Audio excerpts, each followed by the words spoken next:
Muchas gracias a todos eh, atender esta mañana nuestra invitación de la jornada en referencia a la Semana Mundial sobre la Sostenibilidad. Estas jornadas pues las realizamos de manera global en todas las oficinas de Kundal. Se han venido desarrollando la semana pasada, esta semana, y es la 10ª edición de estas sesiones, eh, por lo cual para nosotros es siempre una buena excusa para contaros un poco las novedades que hay en referencia a la construcción sostenible, y también una buena oportunidad de volver a retomar contacto con muchos de vosotros. La jornada, pues esperemos que va a durar del orden de 1 hora. Una primera parte donde vamos a hacer un poco, pues una composición del lugar. Vamos a ver dónde estamos, dónde está el problema. Soy consciente que muchos de vosotros estáis muy avanzados en el tema, por lo tanto servirá también algo así para asentar las ideas. Para los que no estéis tan avanzados, pues vendrá bien el refresco, y luego al final pues la idea es pues atender a vuestras preguntas, y si no hay muchas preguntas, pues tenemos 3 o 4 ahí en la recámara para lanzarlas y a lo mejor iniciar un debate o una pequeña discusión que, bueno, que enriquezca un poquito más el contenido de la jornada, y así pues también yo no hablo tanto, y descanso un poco. Tengo a mi compañera Helen de marketing, que estará un poco atenta. Helen, we're just talking about you. Estará un poco atenta en la sombra por si hay algún tipo de necesidad, pues, pues ella nos resolverá los problemas. Ahora mismo estáis todos en silencio, pero cuando comencemos la sesión de preguntas y tal, nos pondremos o nos habilitarán el modo para poder hablar, y vosotros os quitáis el silencio y habláis libremente, ¿vale? Pues nada, sin más, una vez hecha la parte logística, vamos a arrancar. ¿Me permitís 1 minuto que presente Kundal para los que nos conozcáis bien? Para los que no nos conozcáis, pues una consultora internacional.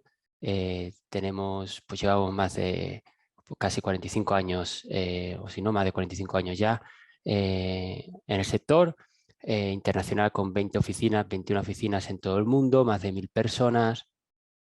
Y bueno, entre los hitos un poco de los que nos encontramos más orgullosos, pues que nos certificamos One Planet Company, algo así como hace ya 10 años, cuando era un esquema que apenas se conocía. Pues es un esquema que de alguna manera pues reconoce el compromiso con un desarrollo un poquito más sostenible. También fuimos la primera consultora en certificarnos Carbon Neutral en 2020, en el alcance 1, en el alcance 2 y en la parte 3 en lo referente a viajes y tal. Por lo tanto, pues es algo que sí que venimos empujando fuerte de la parte corporativa. Estamos como hemos dicho, en prácticamente todas las regiones, en las zonas azules oscuras donde tenemos oficinas, y las claras donde hemos desarrollado proyectos. Prácticamente los servicios típicos de una consultora, aparte de los servicios, digamos, matrices de instalaciones, estructuras, etcétera, etcétera, pues tenemos una línea de consultoría muy amplia: acústica, calidad de aire, audiovisual, etcétera, etcétera.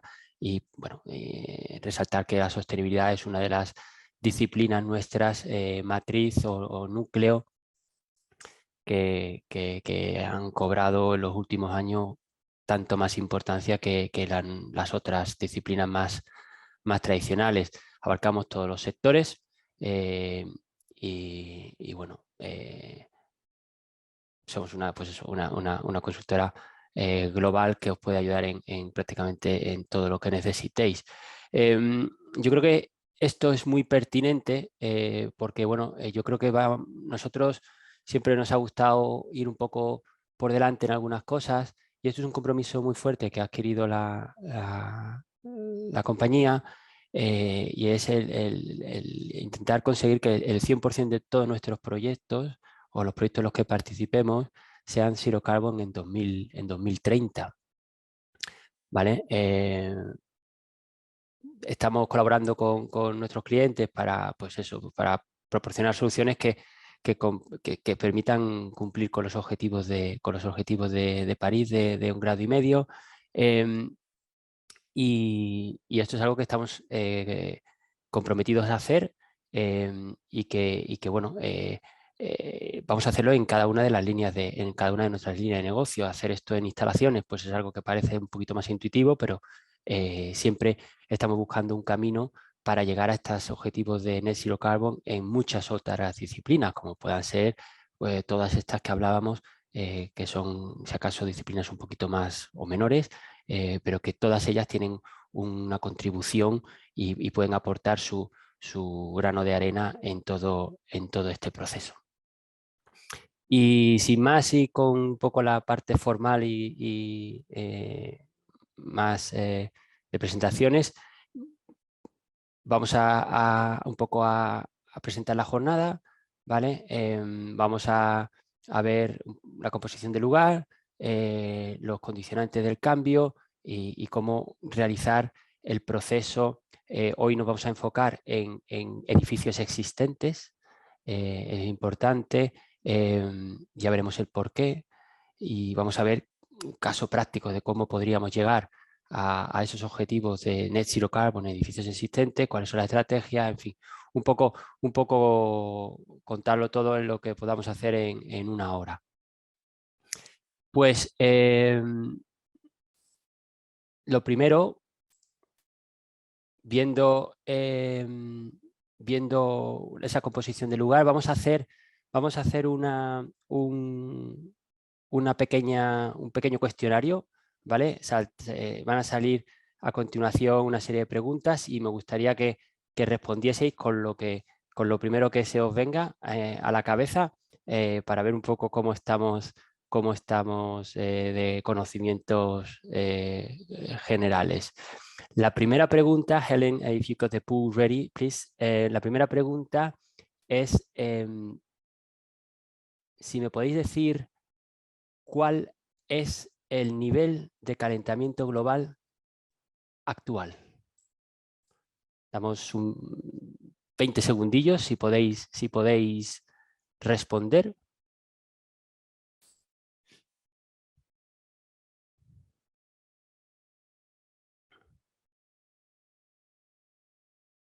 Deciros que es respecto a comienzos del siglo XX, este calentamiento global. Bien, pues nada, gracias por las respuestas. Veo que hay 0 respuestas con medio grado, por lo tanto, fantástico. Tenemos un problema mayor que ese. La gran mayoría de las respuestas están en 1,2 grados y algunas respuestas en 0,8. Bien, es 1,2 grados, por lo tanto, veo que la mayoría pues estáis un poco al tanto del problema. Y sí que es cierto, actualmente estamos en 1,2 grados por encima de principios de siglo, después digamos, de la época postindustrial, y vemos que el impacto global que este 1,5 grados está teniendo en el mundo pues es bastante interesante, ¿no? No hay zonas en las que nos libremos. Ha habido inundaciones en Australia, ha habido sequías en China, tormentas en Europa. Vemos cómo los ingleses han tenido la ola de calor mayor de su historia. A lo mejor para ellos pues les va a venir bien el ir a la playa y tal, pero bueno, no debemos pasar un poco así. Bromas aparte, al final es un problema que afecta a muchísimas cosas. En Europa decían que era la sequía más severa en 500 años En rojo están las zonas en alerta de sequía, en amarillo en zonas de prealerta. Vemos que no se libra nadie, que no se libra ninguna zona. Estos son imágenes proporcionadas por los organismos del JRC, de investigación de la Unión Europea. Al lado mostraba, porque claro, esto no es un problema de España. En España tenemos un problema que lo llevamos teniendo mucho tiempo de temperaturas, de sequías. Estas sequías, por ejemplo, provocan que haya incendios, que haya habido más incendios de la cuenta en España. Pero la imagen de al lado, este es el Rin, este es el río Rin, y bueno, como digo, Centro Europa también se ha visto afectado. No solamente es un tema de impactos en agricultura, impactos en muchos sectores, sino que también, por ejemplo, este río pues es uno de las vías importantes de mercancía por Europa, ¿no? Entonces, a todo lo que tenemos encima, que tenemos mucho encima, le sumamos el hecho de que la climatología está afectando estos sectores, pues nos hace pensar que, bueno, que tenemos un problema gordo y lo tenemos encima. Paso a la segunda pregunta. ¿Qué porcentaje de las emisiones totales son producidas por los edificios?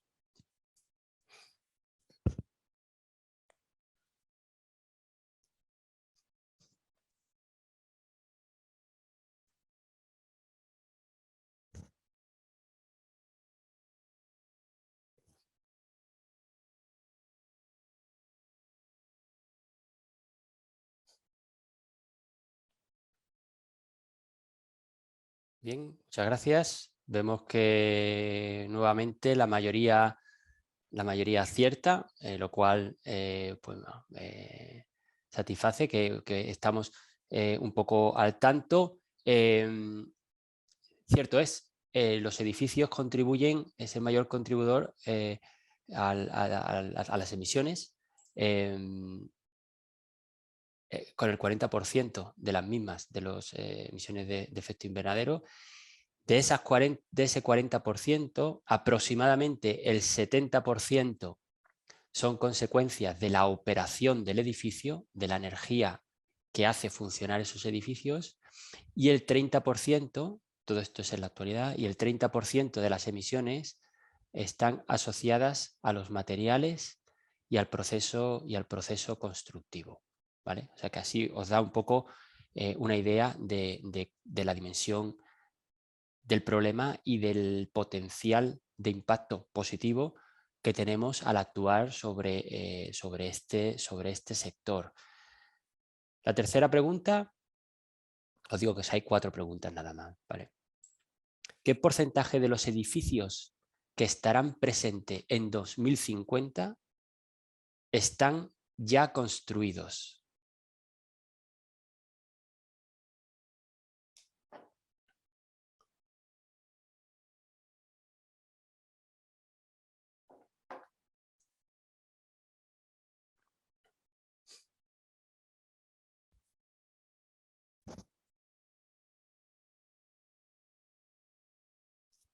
Bien, pues nuevamente tenéis razón, es el 80%. El 80% el 80% de los edificios existentes estará en pie en 2050. Esto, pues yo creo que da da una dimensión todavía mayor a la pregunta anterior, eh, ya que el 80% del problema ya lo tenemos y podemos actuar sobre él. La última pregunta, ¿cómo de urgente es el problema? ¿Cuándo se alcanzaría el grado y medio este famoso que fue del que hablamos en los acuerdos de París?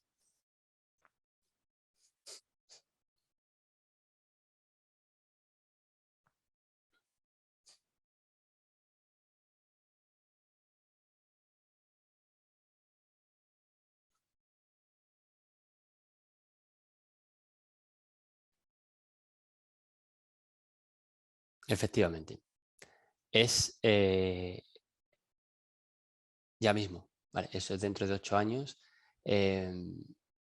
Básicamente el problema lo tenemos encima.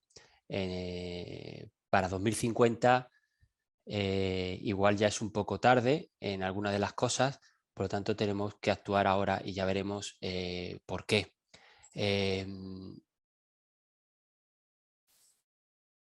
El Grupo Intergubernamental de Expertos sobre el Cambio Climático, el IPCC, este famoso, ha predicho el escenario potencial que ocurriría si la temperatura global alcanza el 1,5 grados en 2030, ¿vale?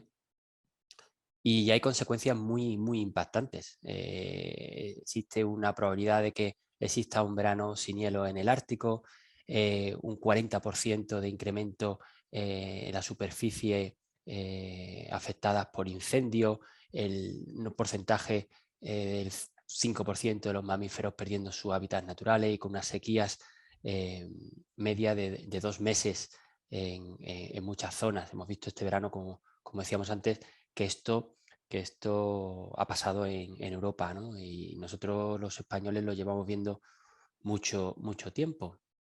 Y vemos que a pesar de todos estos acuerdos de París y todas estas cosas, desde hace muchos años, estos creo que son los últimos 30 años, el nivel de dióxido de carbono en la atmósfera no ha hecho otra cosa más que crecer de manera lineal. No se ve aquí ningún tipo de tendencia a la baja, ni ningún tipo de diente de sierra, es completamente constante esta subida. Por lo tanto, da un poco que pensar que este problema todavía no lo hemos atajado. La pendiente sigue siendo creciente, no hemos empezado a reducir.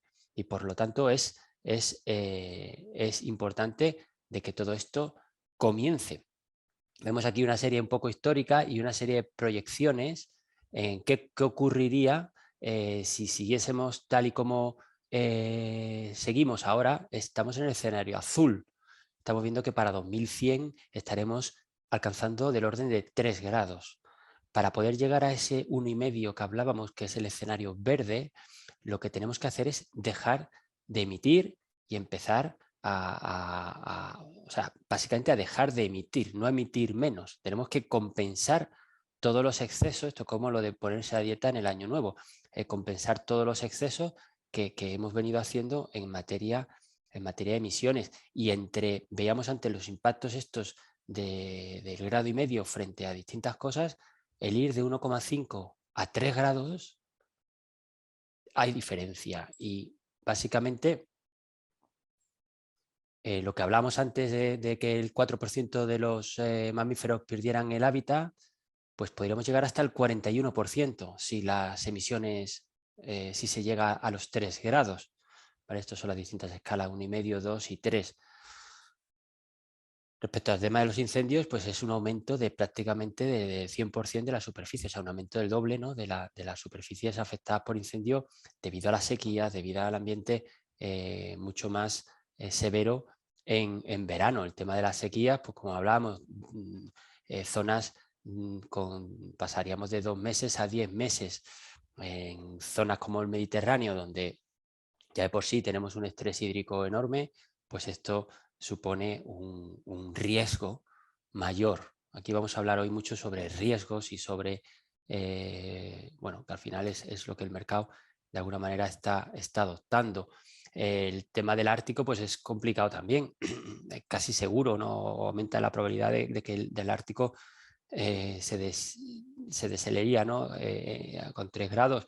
Esto tiene unos efectos desencadenantes mayores respecto al clima, ¿no? que afectaría de manera global también al resto del planeta. Por lo tanto, todos estos casos, que por supuesto son teorías y son extrapolaciones, muchos de ellos sí que es cierto que ya estamos viendo. La industria se está moviendo. El, el World GBC, ¿vale? El Consejo de Construcción Sostenible Mundial, pues ya avanzaba a una serie de objetivos en 2030 hasta 2050. ¿vale? En 2030 se persigue que los edificios nuevos pues sean net zero carbon en operación. Es decir, todos los edificios que se diseñen ahora hasta 2050, su etiqueta energética, para los que a lo mejor no estáis tan, bueno, tenéis tanto conocimiento en temas de simulaciones y tal, la energía que pagaríamos a nuestra factura haría que los edificios fueran muy eficientes, que compensásemos, ya vemos ahora cómo lo vamos a hacer, y de alguna manera los edificios nuevos que fueran net zero carbon en 2030 y en 2050 es un objetivo mucho más ambicioso. Los existentes deberían ser net zero carbon en operación y aquí vamos que tenemos 20 años para trabajar sobre los edificios existentes, tenemos que hacerlos mucho mejores y los edificios nuevos deberíamos ser net zero carbon tanto en operación como en su fase de materiales, construcción, etcétera, etcétera. ¿Vale? Por lo tanto, sí que es cierto que en 2050, hasta 2050, tenemos una serie bueno, tenemos 15 años prácticamente en los que veremos la dimensión del problema ahora mismo, cuánto engloba, pero yo creo que no se nos escapa a nadie de que tenemos una tarea intensa y que además existe muchísima oportunidad de negocio para todo el sector, porque existe o hay mucho por hacer. Vemos que el 80% de los edificios está ya construido hasta 2050 y vemos que los edificios contribuyen a prácticamente la mitad de las emisiones. Por lo tanto, está en nuestra mano el revertir esta situación de alguna medida. ¿Y qué se está haciendo? Vemos que el World Green Building Council ya ha lanzado una serie de guías, una serie de recomendaciones. Hemos recogido el guante. ¿Cómo se ha recogido el guante por los distintos agentes con los distintos agentes implicados, ¿no? Por un lado, el gobierno el año pasado lanzó la ley de cambio climático y transición energética. Entre los titulares de esa ley pues era asegurar el cumplimiento por parte de España de los objetivos de Acuerdo de París, facilitar la descarbonización de la economía española, adaptación a los impactos de cambio climático, bla, bla, bla. Al final, al final, como las cosas, tenemos ese problemilla de que al final las cosas no se concretan demasiado. Esta ley, pues sí que abordaba algunos temas, pero no falta todavía cómo esto se va a aplicar de manera práctica, cómo vamos a poder, nos va a servir de guía o no, o falta todavía un poco de más concreción con todo esto. Las autoridades locales pues también se están moviendo, concretamente bueno, en 2008 ya hubo un pacto de las alcaldías para el clima y la energía, ¿vale? A nivel europeo. Madrid, por ejemplo, este año 2022 emitió la hoja de ruta hacia la neutralidad climática en la ciudad de Madrid. Es un compromiso que se adquiría. Veremos a ver un poco en qué se concreta. Barcelona también ha publicado su guía o su plan, su hoja de ruta correspondiente. Bueno, muchas ciudades, principalmente las más importantes, ya están de alguna manera abordando este tema. Vemos como, por ejemplo, proyectos como demostrativos como el C40, Reinventing Cities, engloban muchas de las o aglutina muchas ciudades y se promueven proyectos de neutralidad en carbono en la construcción. Por lo tanto, las autoridades locales también tienen mucho que decir a la hora de facilitar los procesos, de facilitar suelo, de mejorar o de hacer que la normativa sea mucho más flexible para podernos permitir el cumplir estos objetivos. La ciudadanía, por supuesto, tenemos que estar convencidos o los que estamos convencidos también tenemos nuestra voz y de alguna manera vamos a ser también un agente importante. Pero sin duda yo creo que los agentes más importantes hasta la fecha, yo creo como siempre, son el dinero. El dinero es el que manda, el que tiene el dinero es el que generalmente encauza las cosas. Y yo creo que, bueno, de los últimos años todo ha venido impulsado del sector, de alguna manera, financiero. Y esto se debe principalmente, o así lo entiendo yo, a que el cambio climático ha sido considerado ya como un riesgo para las economías. Veíamos antes el problema este en el río, en el Rin, por ejemplo, ¿no? Se convierte en un problema. En un problema en este caso logístico, tendrá un impacto, el tema de incendios, el tema de recursos naturales disponibles, que haya sequía, impacta la agricultura, impacta a muchos otros sectores. Por lo tanto, se ha identificado el cambio climático como un riesgo. Y bueno, este principio de riesgo pues también se está trasladando a la propia edificación. Vemos que la metodología CREM es un análisis de riesgo también en el tema de la edificación, ¿no?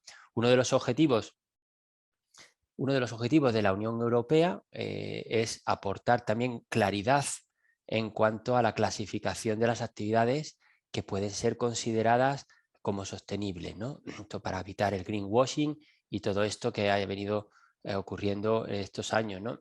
Esto va a tener impactos negativos en aquellas actividades que no sean consideradas medioambientalmente responsables. Por lo tanto, viene a ser otra vez un riesgo financiero para inversores e inversiones que no cumplan con estos criterios.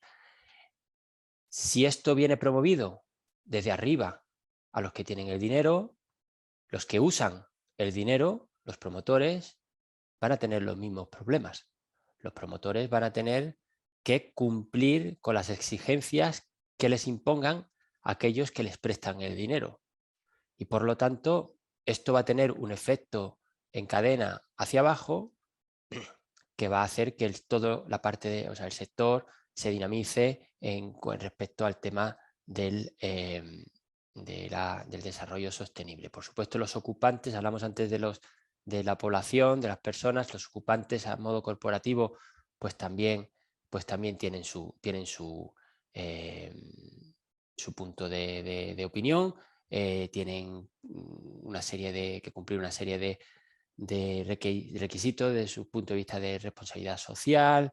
Se han establecido lo que se llaman Science-Based Targets, que son una serie de indicadores de KPIs, de Key Performance Indicators, que también te van a decir cómo de lejos o cómo de cerca o cómo de bien estás obteniendo tus objetivos alineados con aquellos que permiten que el incremento de temperatura no pase del 1,5 grados tal y como se acordó en los acuerdos de París. Veíamos antes que, bueno, que decíamos que teníamos un problema muy grande, que era o sea, que nuestro problema era muy grande, que el 80% de los edificios ya estaban construidos, que las emisiones eran muchas, pero si le damos valor al sector, esto es de un informe de Savills, el factor del real estate está valorado en 326 trillones. Trillones supongo que serán ingleses, que son 326 millones de millones. ¿Vale? Igual me he equivocado en algún cero o en alguna coma o en algún valor, porque a mí el trillón es algo que ya se me escapó un poco hace mucho tiempo. Lo que sí que es cierto es que el valor de este sector es 4 veces superior al PIB mundial, ¿vale? Y es superior, si juntas el de Commercial Real Estate, Residential Real Estate, es superior, que es lo que suman los 326 trillones, es superior al resto de la suma de los equities y los de distintos sectores juntos. Por lo tanto, probablemente es el sector de mayor impacto económico. El 80% de estos trillones ya está construido prácticamente. Y el problema es que de aquí a 2050 tenemos que hacer algo para que este sector, con estos trillones, sea net zero carbon. Por lo tanto, ojo que el problema no es fácil. Y yo creo que ya, bueno, de hecho lo estamos ya sufriendo, entre comillas, en que es un sector que está en crecimiento absoluto y va a seguir así. Va a seguir así porque los que tienen el dinero han decidido que esto es un problema que hay que abordar. Además, hay muchos grupos y que se están, o sea, inversores que se están agrupando. En concreto, esta guía salió un poco con las métricas, acciones y metodología que permiten al inversor maximizar la contribución hacia cumplir los objetivos de emisiones netas nulas, a la vez que se compatibiliza estos objetivos con la inversión, etcétera, etcétera. O sea que todo esto, de alguna manera, que antes, que hace un par de años, cuando lo hablábamos en otras de las charlas estas de la semana a sostenibilidad, quedaba un poco en el aire de sobre cómo van a reaccionar los mercados ya están reaccionando y esta es la manera. La manera, ahora veremos cómo también la Unión Europea ha reaccionado, etcétera, etcétera. Porque lo que está claro es que lo que hemos dicho antes, ya el riesgo se ha trasladado al edificio y a una devaluación del edificio. La inacción, el no hacer nada, implica una devaluación, ¿vale? De un valor actual habrá un incremento en el coste de la energía, el edificio que consuma más valdrá menos, habrá unos costes asociados a las emisiones de carbono, el que emita más valdrá menos, habrá unos mayores costes para cumplir normativas, el que esté más desfasado valdrá menos, habrá un mayor coste del dinero, lo mismo. Y todo esto lo que va a llegar es que llegará un momento en el que los activos se devalúen. Ahora veremos qué significa eso dentro, por ejemplo, de la metodología CREM. Por contra, un edificio que sea bueno, pues podremos mejorar sus rentas, bajaremos sus costes operativos, tendremos ventajas fiscales, bajará la financiación. Hemos visto que los que nos dejaban el dinero están persiguiendo precisamente esto. Habrá operaciones de negocio nuevas. Por lo tanto, el edificio que sea tenga unas credenciales de sostenibilidad mayor tendrá un mayor valor. La descarbonización incrementará sin duda el valor del activo. Y aquí sí me gustaría hacer un poco de hincapié en lo siguiente, que yo creo que igual a varios seguro que os suena, que es el tema de la taxonomía. Vale, lo he tocado antes muy de pasada, pero yo creo que la taxonomía sí merece el que sea tratado hoy, porque es algo que es relativamente nuevo y es algo que yo creo que va a tener un impacto muy interesante, especialmente en las carteras de edificios existentes. Nosotros ya estamos viendo cómo muchos clientes nos están preguntando acerca de ¿y estos activos cumplen con la taxonomía y tal? Sobre todo en procesos de due diligence. Y para los que no sepáis, la taxonomía es un sistema de clasificación donde se listan las actividades económicas que pueden ser consideradas como sostenibles, ¿vale? Y además, ¿qué requisitos deben cumplirse para que sean consideradas como sostenibles? Si recordáis, hace como 2 meses o así hubo un debate en la Unión Europea acerca de si las nucleares podían incluirse en esta lista o no. Al final esto no básicamente, esto no debe ser considerado como que lo que esté aquí es bueno y lo que no esté aquí es malo, no. Aquí lo que se lista es una serie de acciones que se consideran necesarias para intentar obtener los objetivos que sean de compromiso con neutralidad climática, etcétera, etcétera. Y aquellas actividades que están englobadas, que deben cumplir para que así puedan considerarse, ¿no? Lo importante de esto, que es leer entre líneas, es que ese sistema de clasificación seguramente será usado a la hora de destinar recursos económicos o recursos de inversión o condiciones preferentes en algunas cosas. Por lo tanto, lo que caiga fuera de esta lista de taxonomía va a estar en problemas, ¿vale? Además, esto previene pues, un poco que exista el greenwashing y todo esto que hemos venido contando, ¿no? Entonces, yendo un poquito a la profundidad de lo de la taxonomía, vemos que, como he dicho antes, se establecen los criterios de las actividades económicas, ¿vale? Que deben tener una contribución positiva.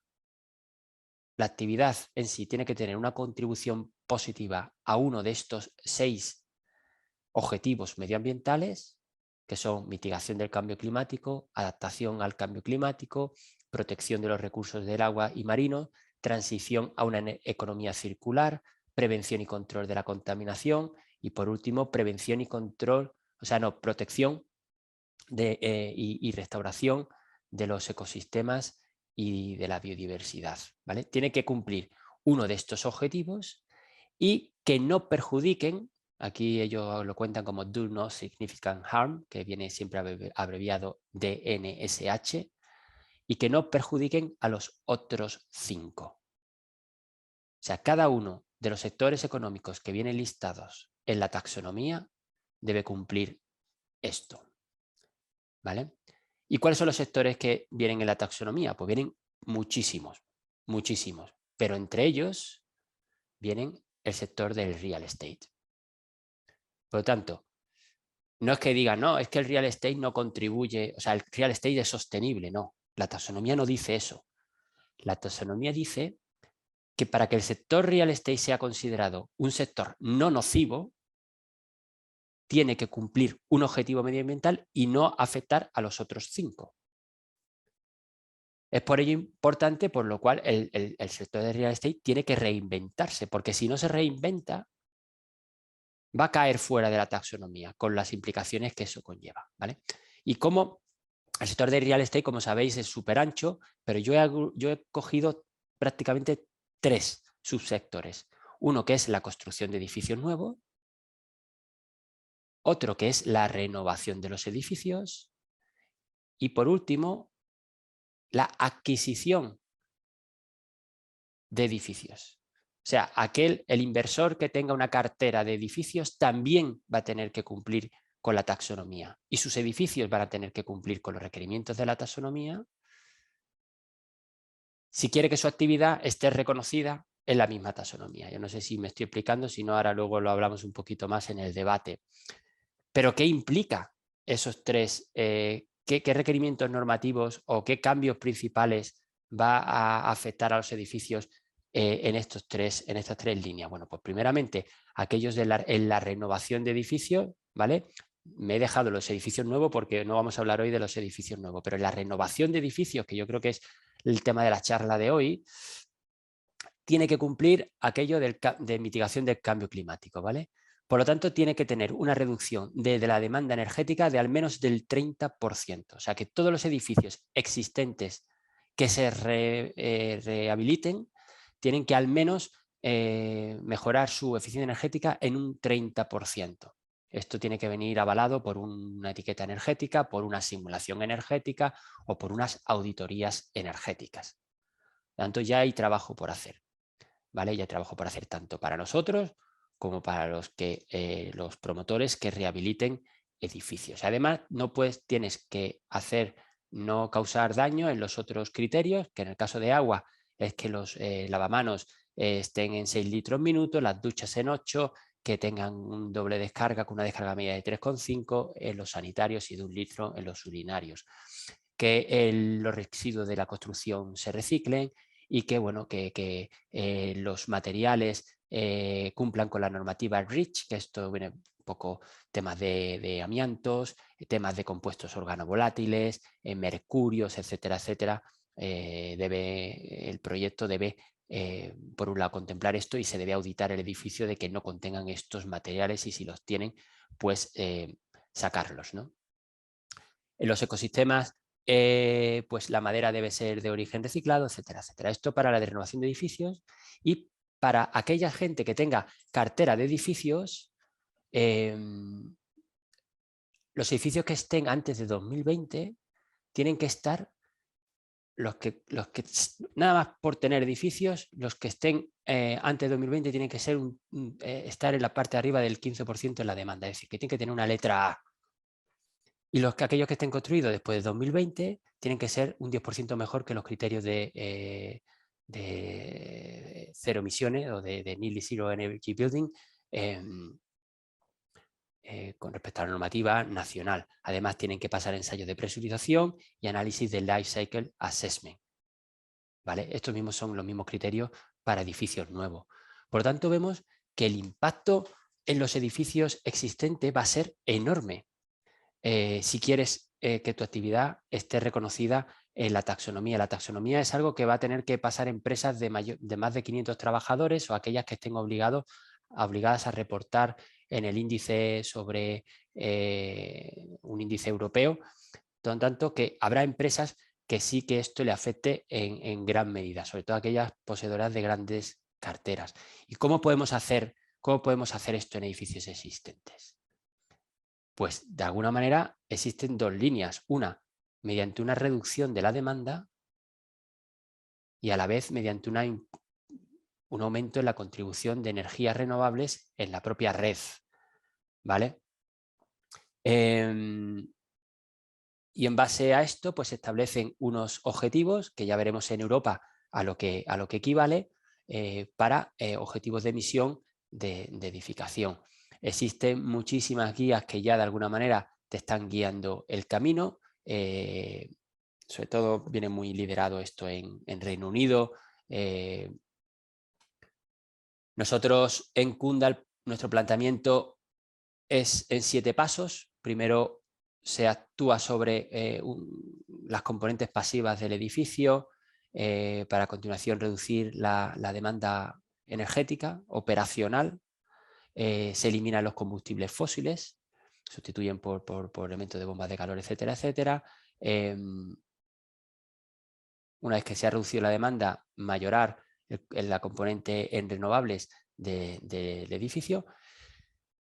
Y actuar sobre limitar el carbono embebido en la construcción, ¿vale? El resto es considerar el ciclo de vida completo del edificio, reposición, fin de vida útil, etcétera, y publicar los resultados mediante algún tipo de esquema, hacerlo público. Por lo tanto, el proceso ya es algo que tampoco es algo nuevo para vosotros. La idea es pasar de un edificio que esté en unas condiciones de emisiones pobres a unos objetivos según una hoja de ruta que nos la indique la propia normativa para 2030 o 2050 y ya veremos cómo lo hacemos. Si fijáis esta tendencia negativa, precisamente esto es de lo que se ocupa en la metodología CREM, ¿vale? La metodología CREM se establece unos valores de emisiones para los distintos edificios, ¿vale? Eso viene del Carbon Real Estate Monitor, podemos hablar de riesgos, ¿vale? Se establecen para distintos edificios, oficinas, terciario, educación, hospitales, etcétera, para los distintos países, aquellas emisiones que si las conseguimos en todos los edificios, llegaríamos a unos objetivos del grado y medio. Y se establecen esta curva decreciente, ¿vale? En energía y en emisiones hasta el año 2050. Y aquí tenemos nuestros objetivos que tenemos que ir ajustándonos. Cuando vemos esto en un caso real, ¿qué pasa? Tenemos esta hoja esta es la trayectoria de París y este es nuestro edificio. Nuestro edificio está emitiendo estos valores, que están fantásticos si nos comparamos con las emisiones medias del 2018, pero vemos que para 2029 nuestro activo va a estar en un escenario de devaluación, como llaman los ingleses, stranded, ¿vale? Por lo tanto, no queremos llegar a este punto, porque a partir de este punto le hemos dicho que nuestro edificio correrá el riesgo de devaluación. Por lo tanto, tenemos que actuar en algún momento antes para poder traer las emisiones a unos niveles inferiores que nos permitan extender la vida útil en cuanto a emisiones en nuestro horizonte de inversión. ¿Vale? Esto lo estamos viendo muchísimos en procesos de due diligence. Gente que va a comprar un edificio en los próximos 10 años en una inversión y nos van a decir, mi edificio va a llegar a una situación de stranded de aquí a 10 años o de aquí a 15 años, y lo que tenemos que valorar es exactamente cuánto consumo consume el edificio, cuánta energía consume, perdón, y si no llega, qué tenemos que hacerle y cuándo para llegar a este escenario que es el que marca el inversor por sus propios intereses. Y aquí teníamos un caso particular de un edificio en Reino Unido, en Londres, donde partíamos de un caso, allí pues se ha establecido que el valor de referencia de final es 55 kWh por metro cuadrado de área neta. Partíamos de 400 y seguíamos un proceso lógico de mejora. Primero mejorábamos la envolvente, aquel tema de componente pasiva, reducíamos las cargas mediante una reducción en la iluminación, veíamos cómo mejorábamos los sistemas de climatización, eficiencia energética, etcétera, etcétera, mejorábamos equipamiento. También hacíamos cambios en los funcionamientos, puntos de consigna, aperturas de ventanas, etcétera, que nos permitían llegar a este escenario de 55 durante esa vida, durante ese escenario de inversión. Esto sería en el mundo ideal, pero bueno, la verdad es que no siempre se da así.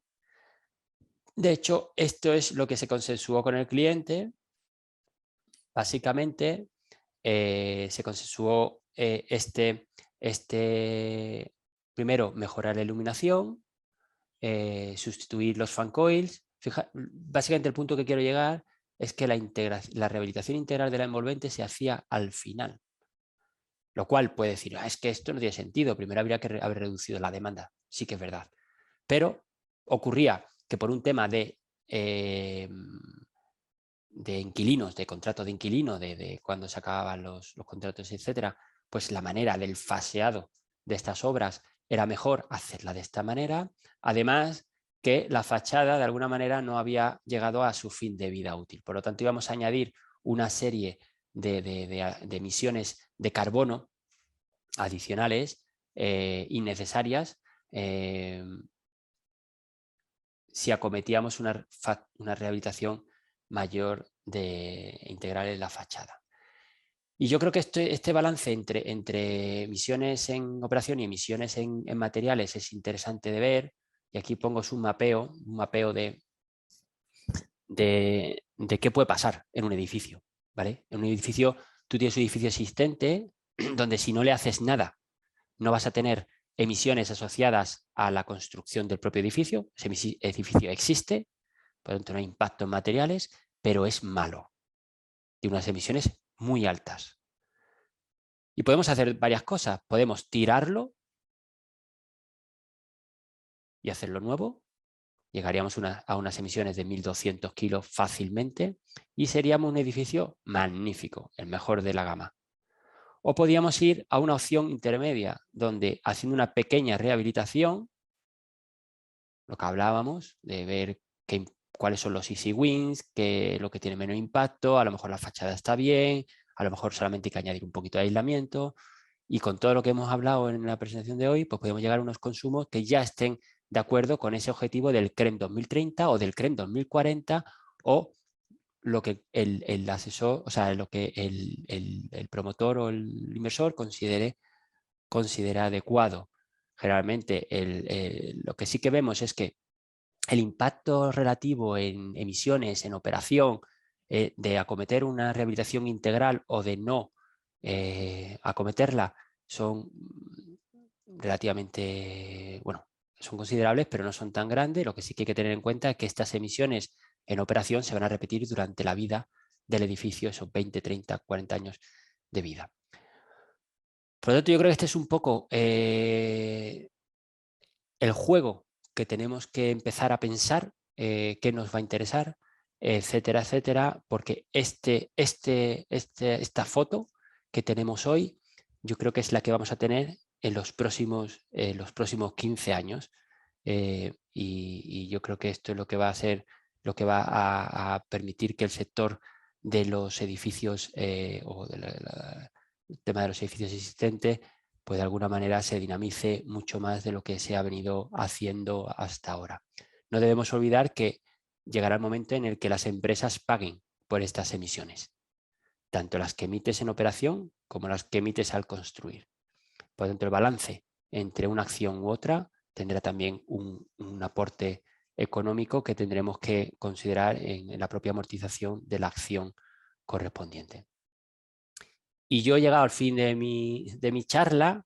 Se me ha alargado un poquito más de la cuenta, hemos empezado 5 minutos tarde. Yo creo que Helen, if you could unmute everyone. Y yo creo que ahora quien quiera realizar alguna pregunta la puede hacer ahora, y si no, pues lanzo yo alguna preguntilla que yo tengo por aquí.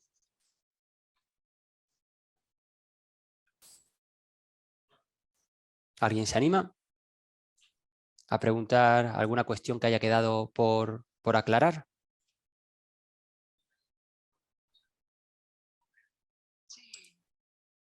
Ilona, sí, te veo. No levantes la mano, tú lanza la pregunta directamente.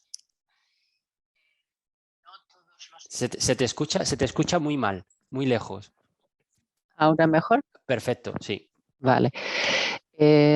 No todos los edificios que ahora existen tienen la misma capacidad de adaptarse. Es decir, hay edificios VIP que siempre quedan muy bonitos, que están en los centros de las ciudades, oficinas con unos incomes muy elevados, pero luego están edificios, digamos, como residencias de tercera edad, edificios de residencias, edificios, digamos, que tienen un valor patrimonial, pero que quizás tienen otros problemas a nivel de instalaciones. ¿Cómo planteáis esto? Porque nosotros en estos edificios nos hemos dado cuenta que quizás la primera parte en estos edificios es la regulación y el control. ¿Qué es vuestra opinión? Pues por supuesto, estoy de acuerdo contigo. Hay edificios, bueno, lo que debe quedar claro es que el hecho de que el edificio sea más bueno, menos bueno, más premium, menos premium, no va a quedar, no te va a evitar el tener que actuar sobre ellos, ¿vale? Eso está claro. Dicho esto, no todos los edificios presentan esta gráfica ideal. Por supuesto que no, ni en cuanto a posibilidades, ni en cuanto a economía. Es decir, puede ser que sea, jolín, que sea difícil cuadrar los números para hacer una rehabilitación integral en un edificio que no es premium, o que tú no vas a tener unas rentas que sean las que te permitan acometer esto con garantías. Dicho esto, lo que no nos debe desanimar en el proceso es el hecho de no poderlo hacer perfecto. Es decir, siempre habrá unas easy wins, siempre habrá algo que se pueda hacer para reducir las emisiones. A lo mejor podemos intentar actuar sobre los cambios de funcionamiento en el edificio. Podemos ver qué ocurre al cambiar las consignas, subir 2 grados, bajar 2 grados, abrir ventanas, cerrar ventanas. Igual habrá acciones que son mucho más directas, que no tenemos que remodelar la fachada. Igual tenemos que poner solamente un film en el cristal, o mejorar las infiltraciones para evitar cualquier tipo de pérdidas, ¿no? Habrá que valorar cada caso en concreto y, por supuesto, adaptarse al edificio en sí. También nos debe quedar claro que el edificio, estamos hablando de aquí a 2050, el edificio llega a su fin de vida.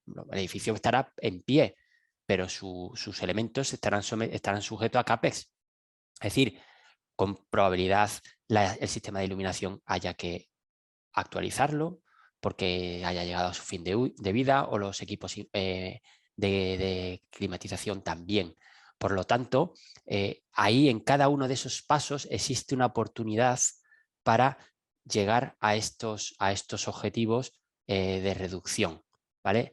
Como digo, Lo importante aquí no es tanto llegar al todo, sino el ir obteniendo pequeñas victorias parciales. Y vemos que el abanico de actuación puede ser muy grande. Podemos estar aquí, podemos estar aquí, podemos estar aquí. O sea, nadie nos dicta lo que tenemos que hacer. Sí que es cierto que las emisiones llegarán deben llevar a un límite. Y el no acometer esas acciones lo que puede conllevar es que el activo en sí se devalúe y valga menos, que es de lo que estamos hablando aquí. A lo mejor esa devaluación de activo es lo que hay que meter también en la ecuación a la hora de valorar si un edificio le merece la pena esa remodelación. Hay que meter el efecto de stranding en todo esto. No sé si te he respondido, Ilona. Perfectísimamente. Gracias. ¿Alguna pregunta más?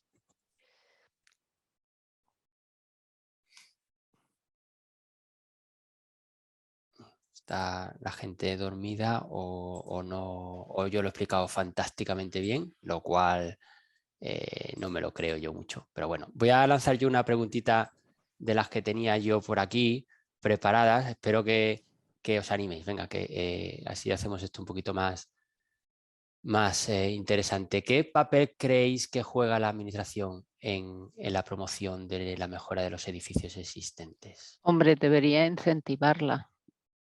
Que si tanto el que tiene portfolios animarse de ofrecerse a colaborar con la administración, como que la administración pues facilitarle subvenciones que consta que hay y estas cosas. Y lo has dicho en modo condicional. Y supongo entonces que, bueno, y a mí yo creo que esa es mi opinión también. O sea, mi opinión es que yo creo que la administración y los gobiernos, considerando la administración un poco global, no está haciendo lo suficiente, yo creo.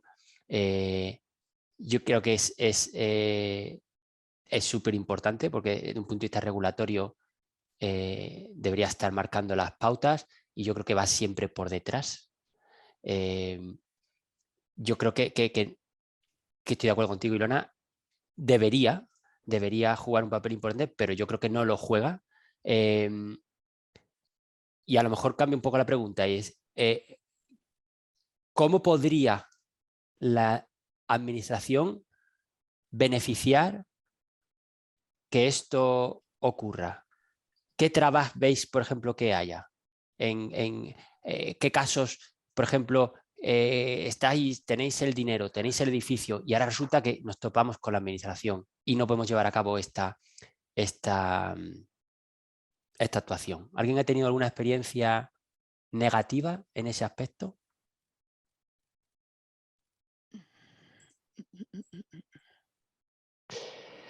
Por ejemplo, el tema de fotovoltaicas sí que está expuesto, por ejemplo, al tema visual de fachadas, al impacto visual que sí que controlan los ayuntamientos.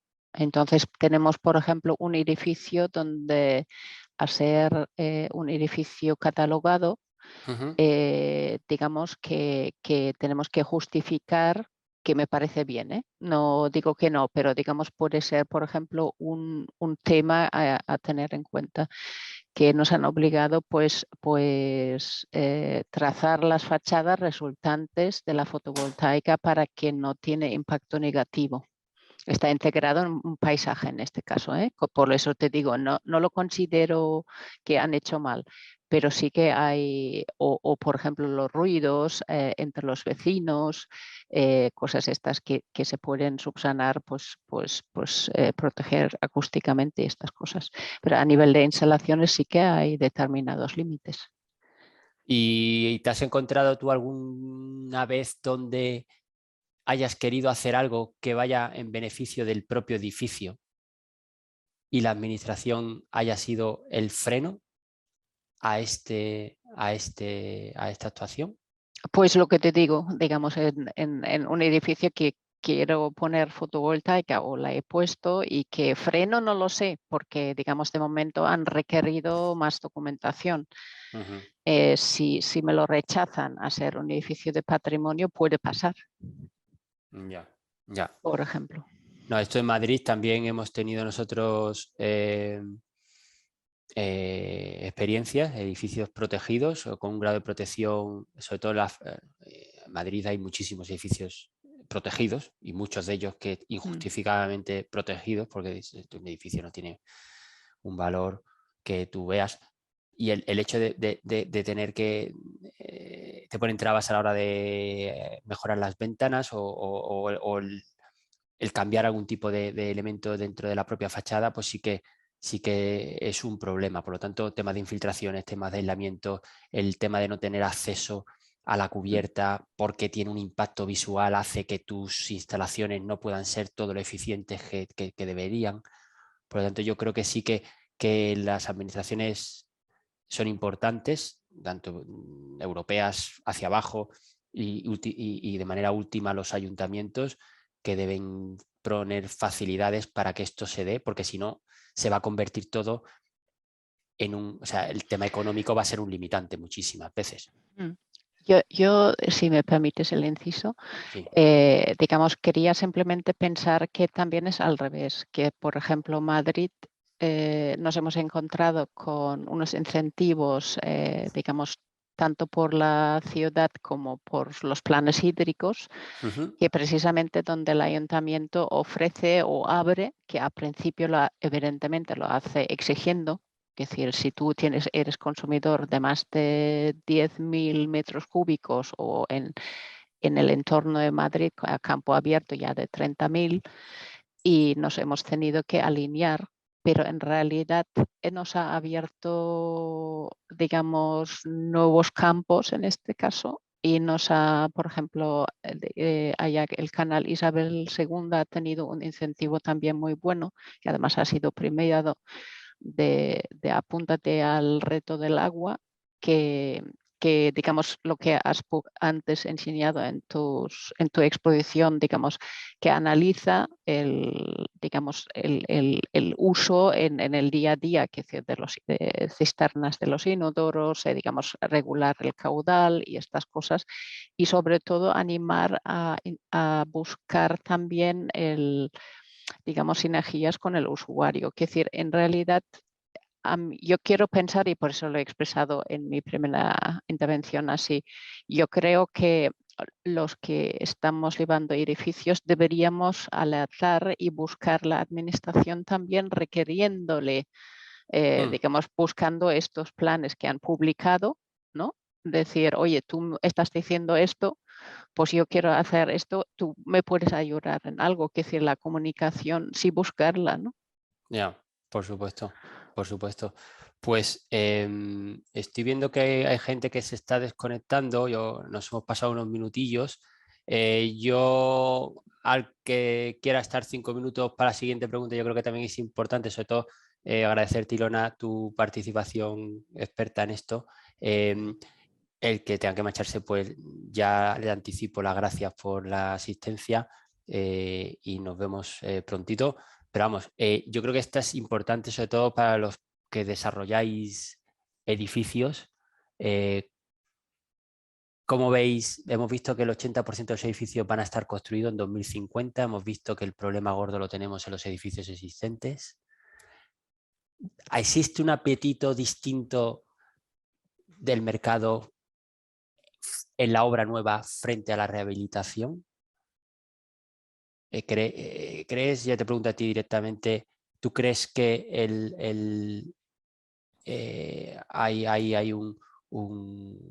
la gente verdaderamente está apreciando el hecho de que es más rentable rehabilitar un edificio o es más rentable tirarlo y hacerlo nuevo, o vamos a tener menos trabas porque al tirarlo vamos a poder utilizar la edificación o la edificabilidad de según qué manera, pero en un edificio existente vamos a tener unas limitaciones y unas trabas? ¿Eso cómo lo veis?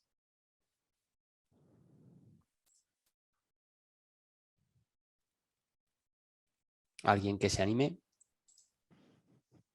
Ilona, Yo sé que tú te animas.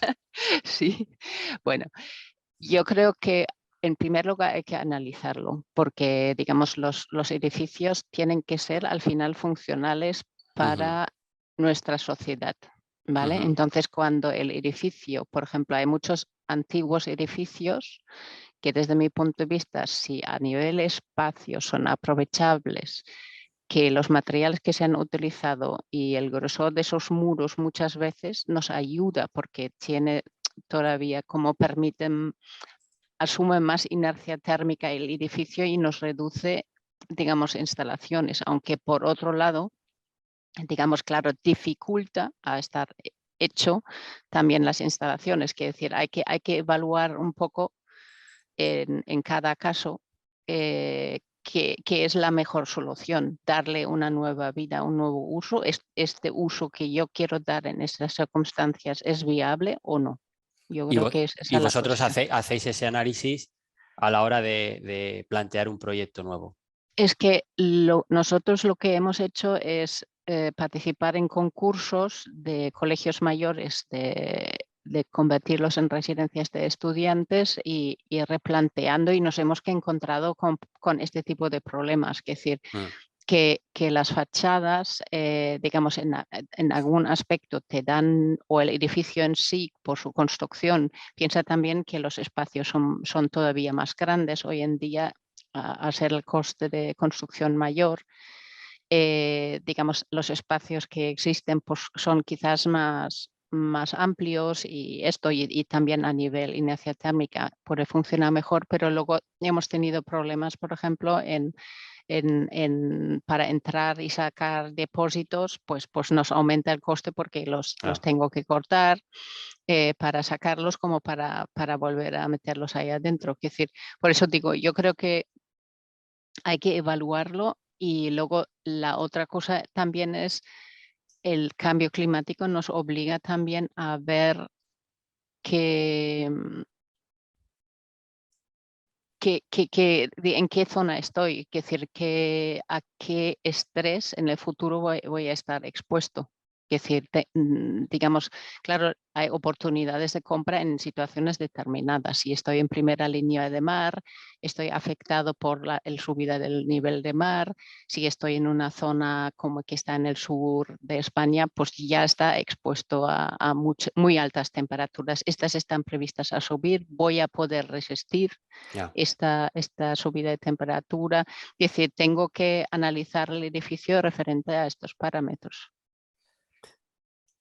Pues, pues muchas gracias, Irona, por la respuesta, por la participación. Al resto también, muchísimas gracias por... Yo creo que vamos a dejarlo porque nos hemos pasado un tiempo y yo creo que tenemos que seguir con el día. Así que bueno, yo creo que lo dejo aquí. Algunas preguntillas se me han quedado. Pero bueno, encantado de tener una charla con vosotros, ya sabéis dónde estoy. Y bueno, para el año que viene organizaremos otra, esperemos que pueda ser presencial. Este año por motivos logísticos ha sido más fácil hacerlo así, viendo que la gente estaba cada uno en un sitio, en un modo híbrido, pues también funciona. Pero yo creo que el cara a cara y tomarnos un café ahora y seguir el debate, yo creo que es lo interesante. Así que nada, muchísimas gracias por la presencia y nos vemos el año que viene. Un saludo.